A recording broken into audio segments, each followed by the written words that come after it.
हर हर महादेव, नमस्कार, welcome to my channel tarot talk by Anamika and thank you so much for subscribing my channel and following my videos.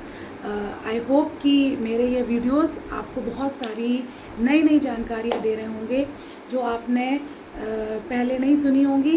मेरा उद्देश्य इस channel का उद्देश्य है लोगों तक कुछ एस्ट्रोलॉजी और टैरो कार्ड्स के थ्रू वो इन्फॉर्मेशन देना जिससे कि वो अपने लाइफ के डिसीजंस ले सकें और अगर किसी सिचुएशन में स्टक हैं तो वो उस कंडीशन से बाहर आ सकें। तो आज का मेरा टॉपिक है पास्ट लाइफ। थोड़ा हटकर है लेकिन ये ऐसे टॉपिक्स हैं जिनके बारे में लोग बहुत ज़्यादा एक्साइटेड होते हैं जानने के लिए। ये पास्ट लाइफ क्या है, कैसे पता चलता है। तो मुझे बड़ा अच्छा लगता है इस टाइप के टॉपिक्स लेने में जो थोड़े से which are very unique to discuss with. तो पास्ट लाइफ, ठीक है। तो सबसे पहले मैं अभी तक आपने जैसे मेरे चैनल में दूसरे वीडियोस भी देखे होंगे कि मैं टैरो और एस्ट्रो दोनों को कोलैब करके वीडियोस बनाती हूँ, which is very new thing which popped up in my mind कि टैरो जो इंसान देख सकता है और एस्ट्रोलॉजी जो थोड़ा नहीं देख सकता लेकिन हल्का हल्का समझ में आता है, तो मैं दोनों को कोलैब करके आपको बिल्कुल क्लियर कट एक बहुत क्लियर पिक्चर देना चाहती हूँ। तो पास्ट लाइफ, टैरो कार्ड में पास्ट लाइफ हम इस कार्ड से दिखाते हैं, ठीक है। This is the past life connection, ठीक है। 6 of cups, past life connection, ठीक है। एंड इसी पास्ट लाइफ कनेक्शन को हम एस्ट्रोलॉजी में बोलते हैं ऋणानुबंधन, ठीक है। ऋणानुबंधन। अब ये ऋणानुबंधन क्या होता है? ऋण मतलब क्या? हिंदी में ऋण का मतलब होता है कर्जा और बंधन मतलब क्या? टाई, ठीक है। तो वो बंधन जो आपका किसी के साथ है पिछले जन्म से, ठीक है। आई रिपीट, वो बंधन जो आपका किसी से है पिछले जन्म से, ठीक है। इसको जैसे मैं एक बार और समझाती हूँ। जैसे अगर आपने किसी से 100 रुपये उधार लिए, अब आपने तो उससे पैसे उधार ले लिए, तो आपको क्या लगता है वो पैसे आप रख लेंगे और यूं ही निकल जाएंगे? नहीं, ऐसा नहीं होता है।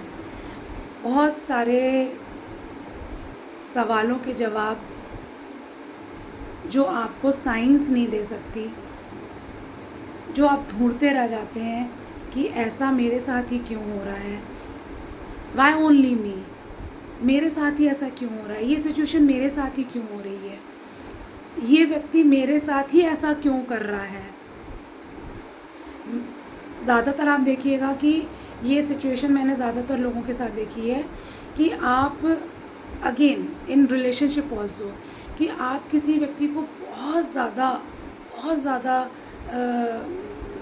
भावनात्मक रूप से जुड़े हुए हैं उससे, आप बहुत ज़्यादा उससे अफेक्शनेट हैं, प्रेम करते हैं, लेकिन आपको वो इक्वल गिव एंड टेक नहीं मिलता।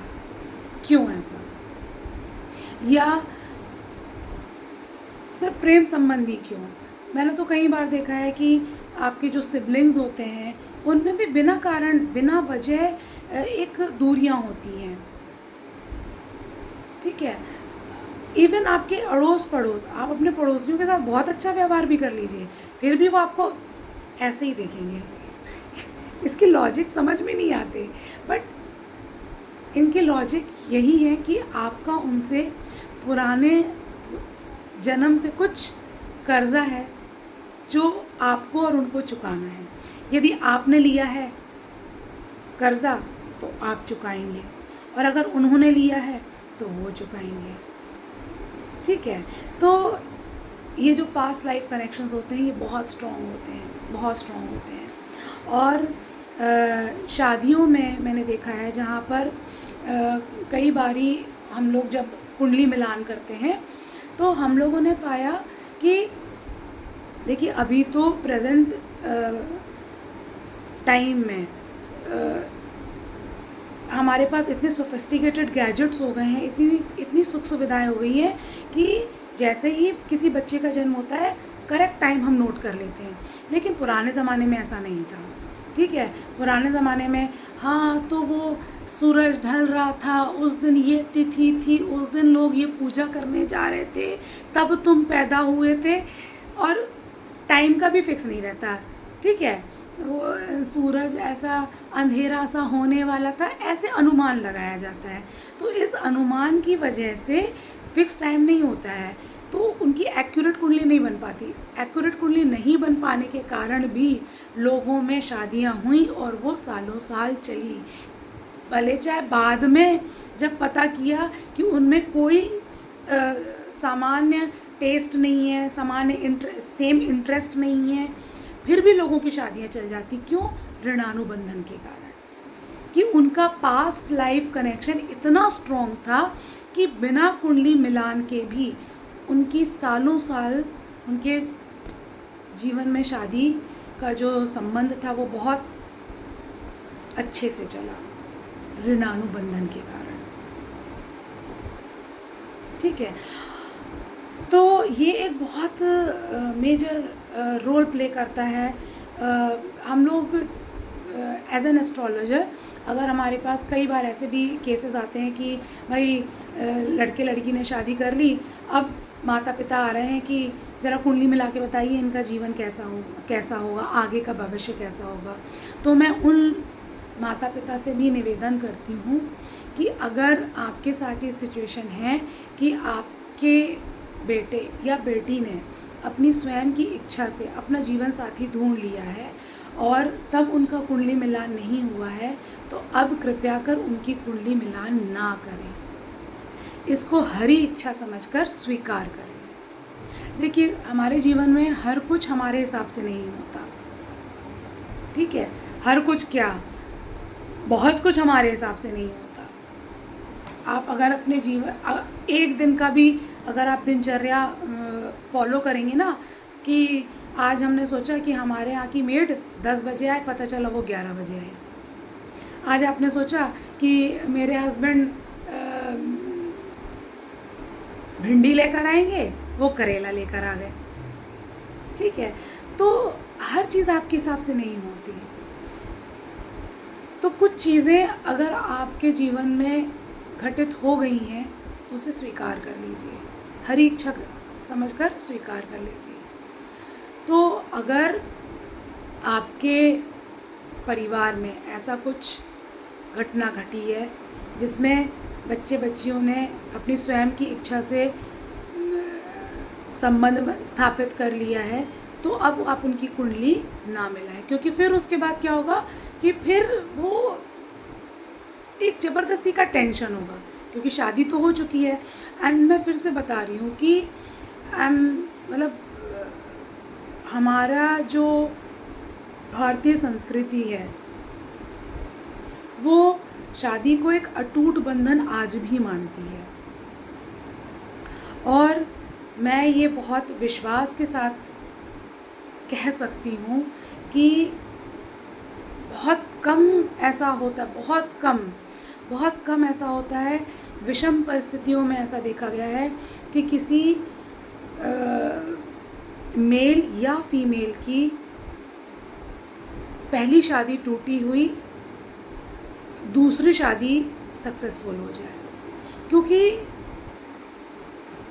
अगर आपकी कुंडली, मैं फिर से आपको बता रही हूँ कि विवाह एक बहुत ही महत्वपूर्ण निर्णय है आपके जीवन का, तो उसमें कुछ त्रुटि होती है या उसमें आगे जाकर कुछ भी ऐसी विषम परिस्थितियाँ बनती हैं, तो वो इतना विकराल रूप ले लेती हैं कि उससे बाहर आने में और उसको ट्रैक पर लाने में बहुत मेहनत लगती है।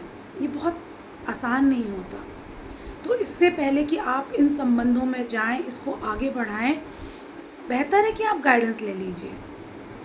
क्या जाता है गाइडेंस लेने में? कुछ नहीं। आजकल तो हम किसी एक साधारण बुखार आने के लिए भी अगर आपको डॉक्टर के पास जाना है तो आप सर्च करते हैं कि which is the which is the best doctor nearest to me, then why not regarding your marriage or relationship? तो एक बार अगर संबंध टूटता है तो इंसान हर तरफ से टूटता है, इमोशनली, मेंटली,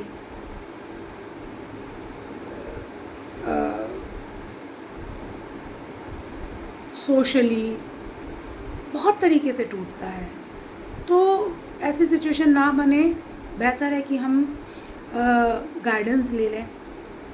और अगर किसी ने ये डिसीजन ले लिया है तो फिर इन चीज़ों को बीच में ना लाया जाए, बल्कि उनको सपोर्ट किया जाए ताकि वो अपना जीवन भविष्य में अच्छा, सुंदर और सौहार्दपूर्ण तरीके से अपना जीवन बिताएं।